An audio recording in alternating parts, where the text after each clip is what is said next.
தமிழக அரசியலில் மீண்டும் ஒரு பரபரப்பான விவகாரம் தலைதூக்கியுள்ளது. திமுகவின் மூத்த தலைவரும் அமைச்சருமான KN நேரு தொடர்பான வழக்கு தற்போது அரசியல் மற்றும் சட்ட வட்டாரங்களில் தீவிரமாக பேசப்பட்டு வருகிறது. மாநில லஞ்ச ஒழிப்புத்துறை பதிவு செய்திருக்கும் FIR எதிர்காலத்தில் என்னென்ன திருப்பங்களை ஏற்படுத்தும் என்ற கேள்வி தற்போது அரசியல் அரங்கின் முக்கிய விவாதமாக மாறியுள்ளது. இந்த விவகாரத்தின் பின்னணி கடந்த ஆண்டு தொடங்கியது. நகராட்சி நிர்வாகம் மற்றும் குடிநீர் வழங்கல் துறையில் நடைபெற்றதாக கூறப்படும் பணியாளர் நியமன முறைகேடுகள் குறித்து அமலாக்கத்துறை பல்வேறு தகவல்களை சேகரித்ததாக கூறப்படுகிறது. குறிப்பாக ஆயிரக்கணக்கான பணியிடங்களுக்கான நியமனங்களில் முறைகேடுகள் நடைபெற்றதாகவும் வேலை வாங்குவதற்காக பணம் பெறப்பட்டதாகவும் குற்றச்சாட்டுகள் எழுந்தன. இந்த தகவல்கள் தொடர்பாக நடவடிக்கை எடுக்க வேண்டும் என கோரி நீதிமன்றத்தில் வழக்குகள் தொடரப்பட்டன. இதையடுத்து உயர்நீதிமன்றம் அமலாக்கத்துறை வழங்கிய தகவல்களின் அடிப்படையில் முதற்கட்ட விசாரணை நடத்த வேண்டிய அவசியம் இருப்பதாக கருத்து தெரிவித்தது.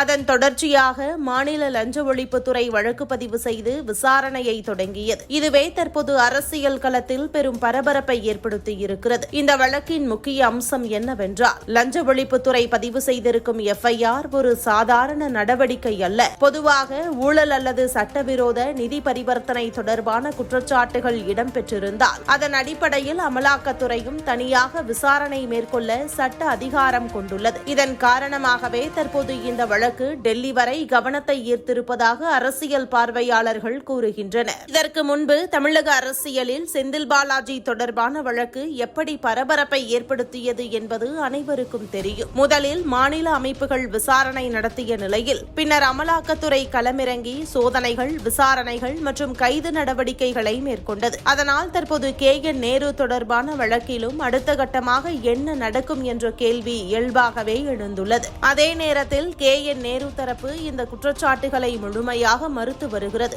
அரசியல் நோக்கத்துடன் இந்த நடவடிக்கைகள் முன்னெடுக்கப்படுவதாகவும் நீதிமன்றத்தில் உண்மைகள் வெளிவரும் என்றும் அவரது ஆதரவாளர்கள் கூறி வருகின்றனர். இதனால் இந்த விவகாரம் சட்ட போராட்டமாக மட்டுமல்லாமல் அரசியல் மோதலாகவும் மாறியுள்ளது. தற்போது FIR பதிவு செய்யப்பட்டிருக்கும் நிலையில் விசாரணை எந்த திசையில் செல்கிறது? புதிய ஆதாரங்கள் கிடைக்கிறதா? அமலாக்கத்துறை இந்த விவகாரத்தில் அதிகாரப்பூர்வமாக களமிறங்குகிறதா என்பதுதான் அனைவரின் கவனத்தையும் ஈர்த்துள்ளது. குறிப்பாக திருச்சி மற்றும் மத்திய தமிழக அரசியலில் இந்த வழக்கின் தாக்கம் மிகப்பெரிய அளவில் இருக்கும் என அரசியல் நிபுணர்கள் கருதுகின்றனர். இருப்பினும் ஒரு முக்கிய விஷயத்தை மறக்கக்கூடாது. KN நேரு மீது அமலாக்கத்துறை முன்வைத்த குற்றச்சாட்டிற்கு மிகப்பெரிய ஆதாரங்கள் இருப்பதாகவும், செந்தில் பாலாஜி எவ்வாறு போக்குவரத்து துறையில் லஞ்சம் வாங்கியது வலுவான ஆதாரங்களை கொண்டிருந்ததோ அதைவிட அதிகமாக நிரூபிக்கப்படக்கூடிய டிஜிட்டல் ஆதாரங்கள் KN நேரு விஷயத்தில் இருப்பதால் நிச்சயம் KN நேரு கைது செய்யப்படலாம் எனவும் அவருக்கு உதவிய அதிகாரிகள் வரை